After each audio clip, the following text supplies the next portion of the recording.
Դիտեք առաջին ալիք Ամերիկայի հեռուստակոնտենտը։ Բաժանորդագրվեք առաջին ալիք Ամերիկայի YouTube-յան ալիքին First Channel America։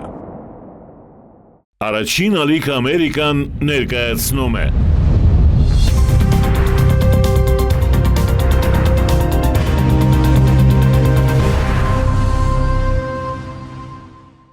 Ողջույն, առաջին ալիք Ամերիկայի եթերում հայրենակիցն է։ Շոկոլադը սովորաբար ընկալվում է որպես հաճույք,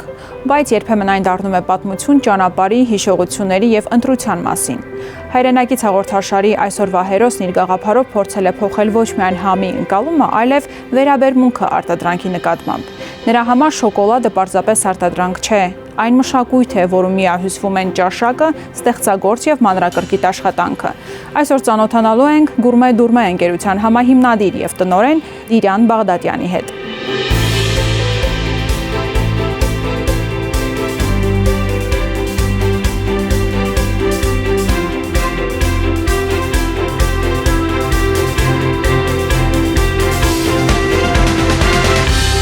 Պարոն Բաղդադյան, բարև ձեզ։ Բարև եք եկել մեր շոկոլադի գործարան։ Շնորհակալություն եւ շնորհակալ եմ, որ ձեր արտադրամասում ես հյուրընկալեցիք։ Հուսով եմ, որ մեր զրույցի ընթացքում գործարանով շրջելու հնարավորություն կունենանք եւ ավելի մոտիկից կծանոթանանք արտադրական process-ին։ Մեծ հաճույքով։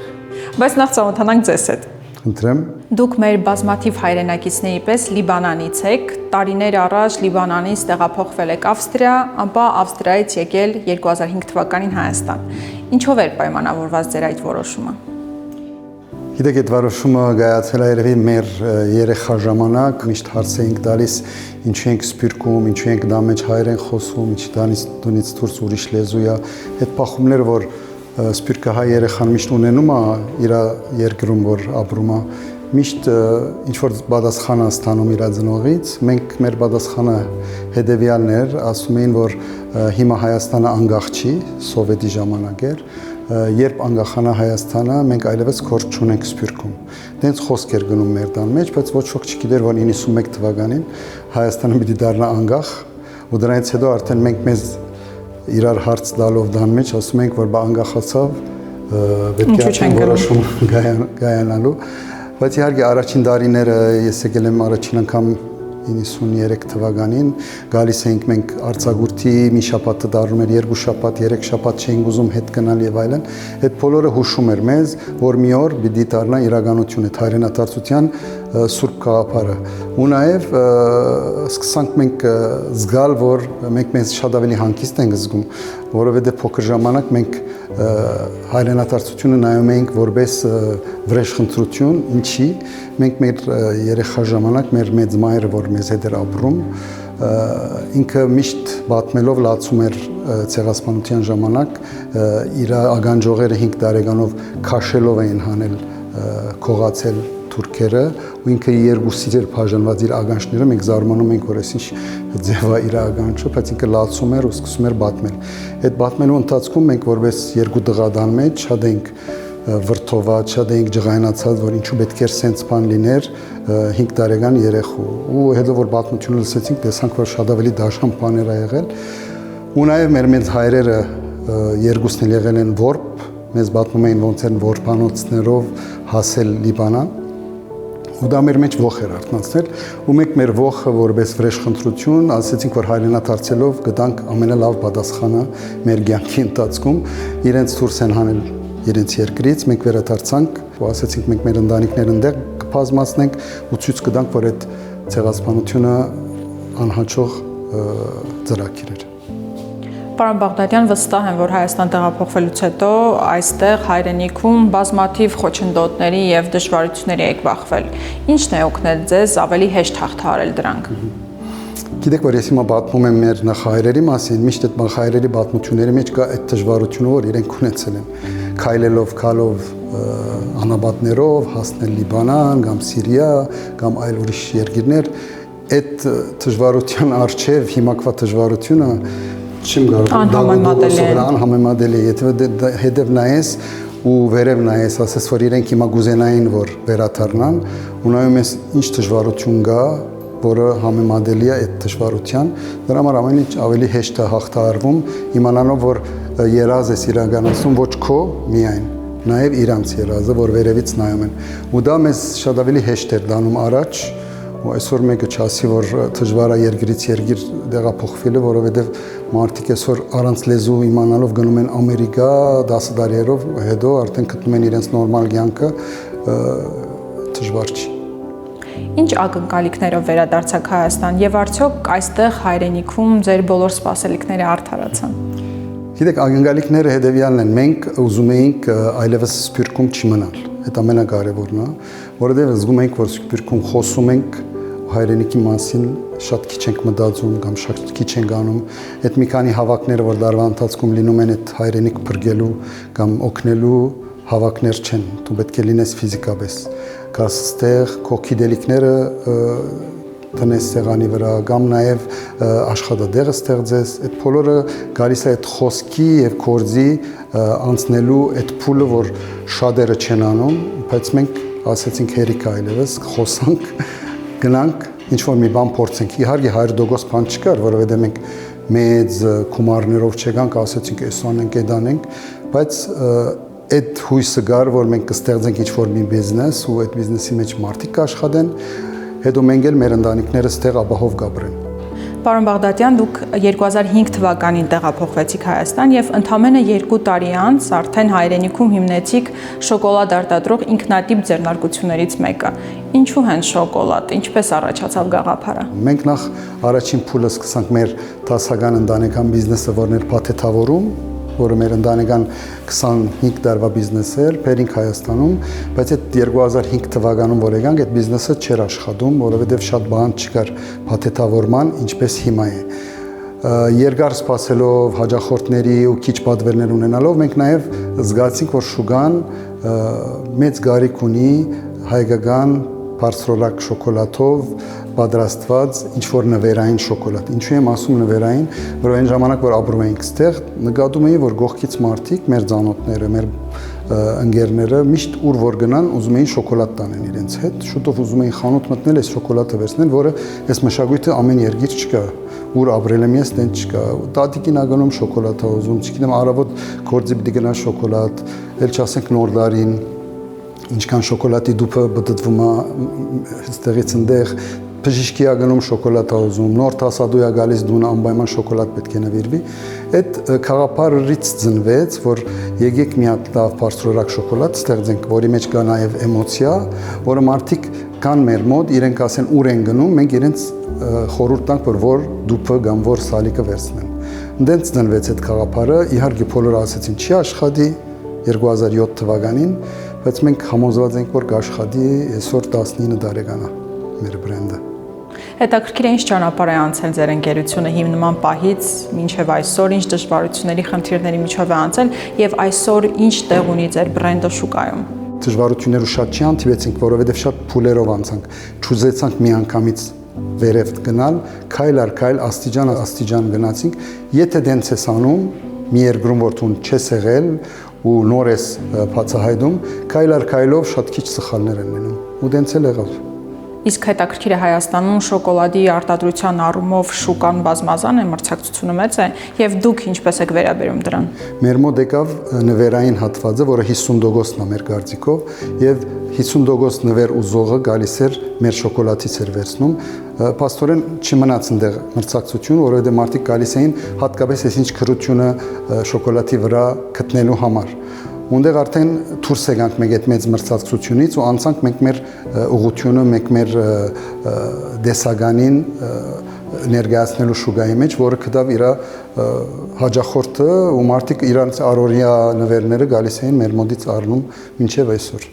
Պարոն Բաղդատյան, կարծում եմ իսկական ժամանակն է, որ արդեն ցուցասրահից տեղափոխվենք արտադրամաս եւ ավելի մոտիկից ծանոթանանք արտադրական գործընթացին։ Խնդրեմ համեցեք։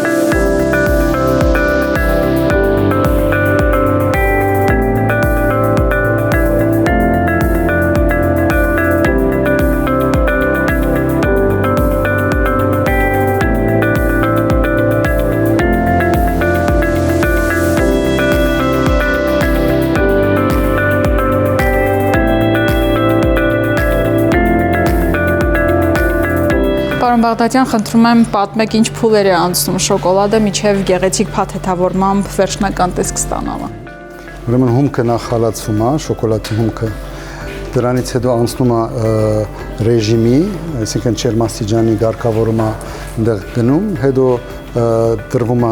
ֆորմաների մեջ, գաղաբարների մեջ։ Այդ գաղաբարը անցնում է սառնարանով ինքը սարացվում է, հետո գնում է հանգստանալու մոտ մի օրանից հետո կարելի է այդ դադարել։ Դադարելուց հետո անցնում ենք արդեն փաթեթավորման, որը մեր մոտ կատարվում է ձեռային, թրվում է դուպերի մեջ ու ուղարկվում է ցանկացած բադվերի տեղ, բայց հիմնականում մեր խանութում, որովհետև ամեն օր մենք նոր ենք պատրաստում այդ ամեն ինչը, ինչ խանութում բագասում է, շուտով ուղարկում ենք։ Հետևաբար մենք շատ թարմ շոկոլադ ենք վաճառում մեր խանութում, չենք սպասում, հենց վաճառվում է շուտով ստեղից ուղարկում ենք գործարանից խանութ։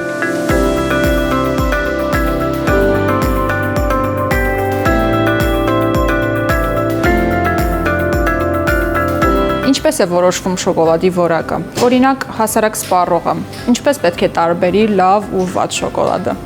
Դե ընդհանրապես համից չես կարող միշտ բացատրել, որ որտեղից են բերում իմ հումքը, որովհետև պետք է համտեսես ու զգաս։ Այնտեղ կոկաոյի եւ դարբեր բաղադրատոմսի մեջի որակը շատ մեծ դեր է կատարվում, բայց դու չես կարողանում հետևը իմանալ որակը ինչ է, բայց մենք աշխատում ենք ամենալավ հումքերով ու ուդելուց հետո պետք է զգա, որ ինչքան լավ շոկոլադ էր ու ինչքան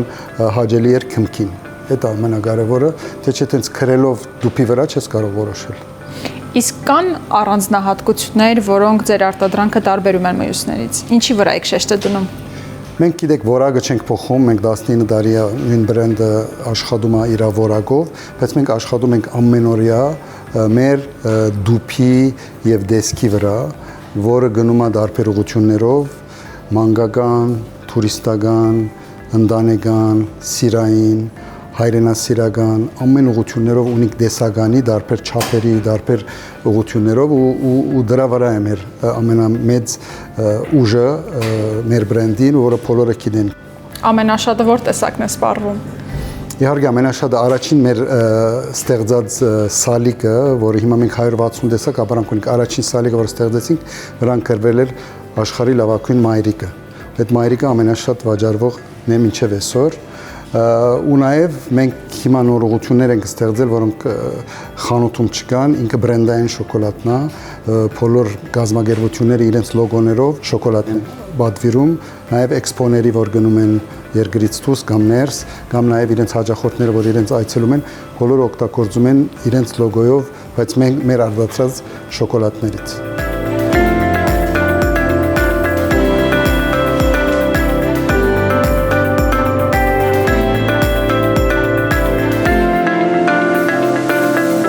Պարոն Բաղդատյան, հետաքրքիր է, դուք եւ ձեր ընտանիքի անդամները միայն ձեր արտադրանքից եք օգտվում, թե ժամանակ առ ժամանակ նաեւ այլ արտադրողների շոկոլադներն եք փորձում։ Իհարկե ոչ,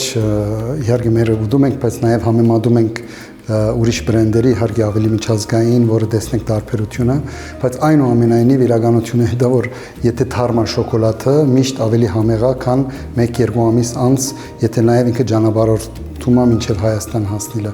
Ու նաև թարմ վիճակը մեզ ավելի դուր է գալիս ու մենք գործարանից շոկոլադ ուտելը միշտ եղել է դարբերվող ու մեր միշտ այցելուները նույն կարծիքի են։ Այսօր բավականին տարածված եւ մոդայիկ է առողջ սննդակարգին հետևելը։ Այս առումով օգտակար առաջարկ ունեք։ Թվում պետք է ուշադիր լինես, որ հավելումներ չլինեն ցանկացած ուտելիքի մեջ, ցանկացած, չգիտեմ, սոուսի մեջ, ցանկացած ապրանքի մեջ, որ խանութից վերցնում ես։ Եթե հավելումներ չկան, ուրեմն ինքը լավ առողջակար է, թե չէ, եթե ամեն ինչի առանց նայելու ուտես, չես հասնի այդ առողջ ապրելակերպի, մենք ուշադիր ենք, մենք ու խորհուրդ եմ տալիս բոլորը ուշադիր լինեն, որ ինչա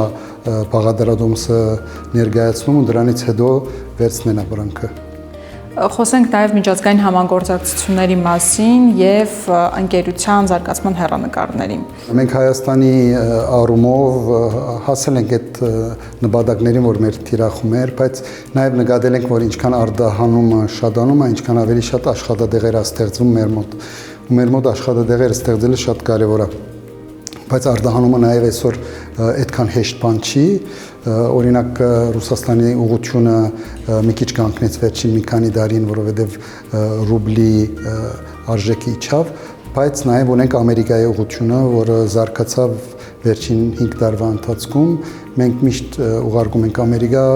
մի հատ գայքեջ ունի գուրմեն ընդեղ, որից պատվիրում են մարդիկ armenianchocolates.com-ից ու բոլոր նահանգներում այդ պատվերները առաքվում է ու գոհ ենք արդյունքներից, ընդեղ ենք սկսում կորպորատիվ ուղղությունը զարգացնել ու նաև կզարգանա նաև եթե ուղղությունները շատցնենք, ենթադրենք, չգիտեմ, ծոցի երկիրները, վրան աշխատում ենք, որ կարողանանք այնտեղ հաջախորդներ ունենալ Եվրոպա, դրանք են հեռանկարները, որ հաջորդ տարիներում հուսով ենք հասնենք։ Պարոն Բաղդադյան, ի՞նչն է օգնել ձեզ մնալ Հայաստանում, չնայած բոլոր դժվարություններին։ Գիտեք, դժվարությունները իր հերթին, գործի դժվարությունները մենք մեր փորձառությամբ ամեն երկիր իր դժվարությունները ունի, բայց դարբեր վերնակրերով, բայց մեզ օգնել է այդ, որ մենք ընտանիքով ուզում ենք ստեղ մնանք, մեր երեխեքը ստեղ մեծանան, մենք մի բան անենք, որ մեր երկիրը մնա ու մեր երկիրը զարգանա։ Այդ մեր նախահայրերը ունեցել են այդ երազը 600 տարի, բայց չեն ունեցել այդ հնարավորությունը երկիր ունենալու իր ամեն ինչով։ Մենք ունենք այդ հնարավորությունը այսօր, մենք եթե չմնանք ու չպահպանենք ու չաշխատենք, կկորի մեր երկիրը։ Հետևաբար մեր ընտանիքը ապրելով ստեղ շատ ուրախ է։ Ու նաև մի հատ հատված կա, որ իմ որպես սփյուռքահայ նախկին այդ փերը, որ ունեի ես ուսերիս վրա որպես հայ դուրսը ապրելով միշտ ուշադիր լինել, որ հայ լինես, մշակույթ ունենաս, հայերեն խոսաս եւ այլն, այդ մեր երեխեքը չունեն այստեղ։ Եթե ես թողեմ գնամ, այդ փերը էլի պիտի գնա իրենց վրան։ Չեմ ուզում իրենք ունենան այդ փերը, իրենք թող լինեն այստեղ, արարեն ու երկիրը առաջ տանեն, մենք հիմա, իրենք հետո։ Պարոն Բաղդադյան, այս հարցը տվեցի, որովհետև մեր բազմաթիվ հայրենագիցներ Հայաստան տեղափոխվելուց հետո այդպես էլ չեն կարողանում հարմարվել նոր միջավայրին եւ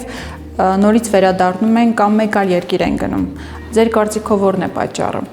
Հարմարվելը հետևյալն է նաև, դու պետք է իմանաս, որ դու գալիս ես ինչ-որ տեղ, որ դու պիտի հարմարվես, դու պիտի հասկանաս, չպիտի կաս որպես քիդագի գերբարով սկսես խորհուրդներ տալ, դու պետք է ստեղծես քո գործը, դու նայես մարդկանց հավասար առանց մեծամիտ լինելով։ Ու դա իմ 20 տարվա, 21 տարվա Հայաստան մնալով ինձ շատ է օգնել, շատ ուրախ եմ, շատ լավ ընկերներ ունեմ Հայաստան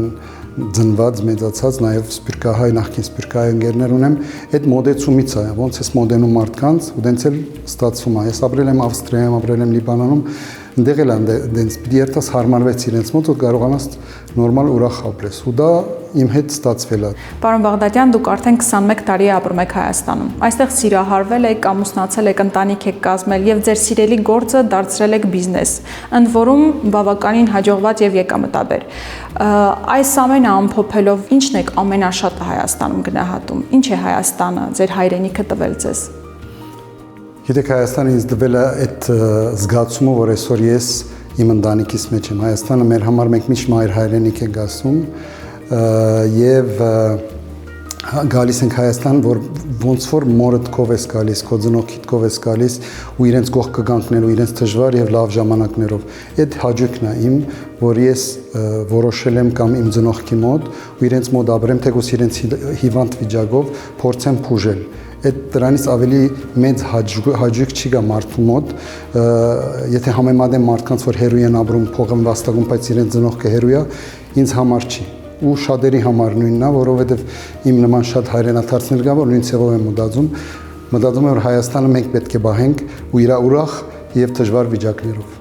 Ելնելով հենց ձեր անձնական փորձից, ինչը կարող է նպաստել, որպեսզի արտերկրում ապրող մեր հայրենակիցները ավելի հաստատակամորեն ընդունեն Հայաստան տեղափոխվելու որոշումը եւ ինչի մասին նրանք պետք է իմանան նախապես մինչեւ այդ որոշումը կայացնելը։ Կալ հասկանալ, հարցնել շատերին, որ եկել են, ոնց է, ինչա, ինչպես են կարողանել, դրանից հետո որոշումը կայացնելը շատ դժվար չի, բայց մարդիկ մեկ-մեկ տուրիստական կարգավիճակով են գալիս, հետո մի անգամից որոշում են տեղափոխվել առանց ուսումնասիրությունների ու սխալվում են, ու սխալը միշտ տրվում է Հայաստանի վրա ու ասում են Հայաստանում գործ չես կարողանել ու գնաց, այդ սխալը, կարող է դու չես կարողացել ճիշտ գործը ստեղծել Հայաստանում, այդ կարևոր է։ Ու նաև ես խորհուրդ եմ տալիս ոչ միայն կորս ստեղծելու բահով ոնց որ մենք ենք արել, մասնակիցներ շատ է պետք Հայաստանում, դարբեր բնակավարներում, որոնք կորձի ընդունել են ուզում մարդկանց, բայց չունեն մենք սպիրկում լիքը մասնակիցներ ունենք, որ կարող են կան ստեղ, իհարկե կարելի է ասել, որ այնտեղ ավելի շատ փող է վաստակում, բայց ստեղ էլ եթե ընտանիք ունես, փրկում ես քո ընտանիքը անգլիախոս, ֆրանսախոս, գերմանախոս երկրներից, որոնք երեխեքը այսօր արդեն ցուլվում են։ Դա է իմ համար ապահովությունը, ոչ միայն ֆինանսականը։ Դա իմ համար շատ կարևոր, որոնք մարդոց թույլ տա, որ որոշում կայացնեն ու հայրենադարձեն։ Պարոն Բաղդադյան, շնորհակալություն շատ անկեղծ եւ հետաքրքիր զրույցի համար։ Խնդրեմ։ Երբ գաղափարը ծնվում է փորձից եւ իր վերջնական տեսքն ընդունում հայրենիքում, այն դառնում է ավելին, քան բիզնեսը։ Դիրան Բաղդադյանը հենց այս ճանապարհով գտավ սեփական ինքնությունն ու երազանքների իրականացման ուղին։ Եվ գուցե հենց այստեղ է մեր հերոսի պատմության գլխավոր ասելիքը։ Հայրենի հողում ստեղծագործ միտքը կարող է ծնել այնպիսի գաղափարներ, որոնք փոխում են ոչ միայն շուկան, այլև մարդկանց վերաբերմունքը իրենց ստեղծածի եւ շրջապատող աշխարհի նկատմամբ։ Առջևում դեռ շատ հետաքրքիր եւ ինքնատիպ պատմություններ ենք բացահայտելու։ Կհանդիպենք։